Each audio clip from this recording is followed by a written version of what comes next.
राधे राधे भक्तों। एकादशी तिथि सृष्टि के पालनहार भगवान श्री हरि विष्णु को समर्पित है।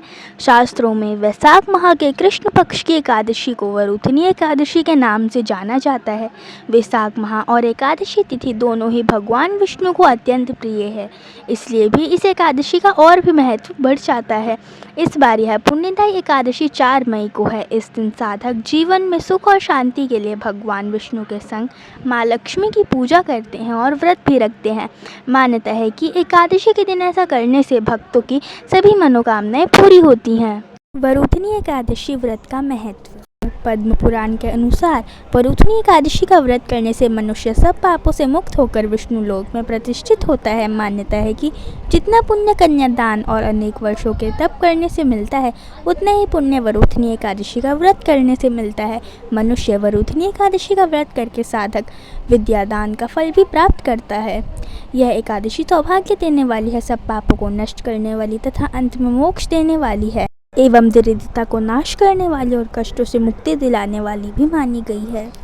पूजा विधि। इस दिन शंख, चक्र, कमल, गदा एवं पीताम्बरधारी भगवान विष्णु को रोली, मोली, पीले चंदन, अक्षत, पीले पुष्प, ऋतु फल, मिष्ठान आदि अर्पित कर धूप दीप से आरती उतार कर दीपदान करना चाहिए और यथाशक्ति श्री हरि विष्णु के मंत्र ओम नमो भगवते वासुदेवाय का जप करते रहना चाहिए।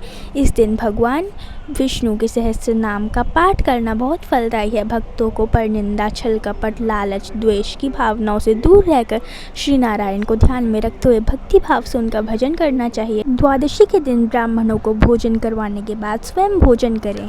पौराणिक कथा के अनुसार प्राचीन समय में नर्मदा नदी के तट पर मानधाता नाम के तपस्वी राजा राज्य करते थे। एक बार राजा जब तपस्या कर रहे थे, तभी वहाँ एक जंगली भालू आया और राजा का पैर चबाने लगा, लेकिन राजा तपस्या में लीन थे। भालू राजा को घसीट कर जंगल में ले गया।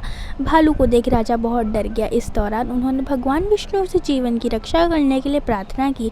उसकी पुकार सुन प्रभु वहाँ प्रकट हुए और भालू को मार कर राजा के प्राण बचाए। तब तक भालू ने राजा का पैर खा लिया था, इसकी वजह से वह बेहद दुखी था।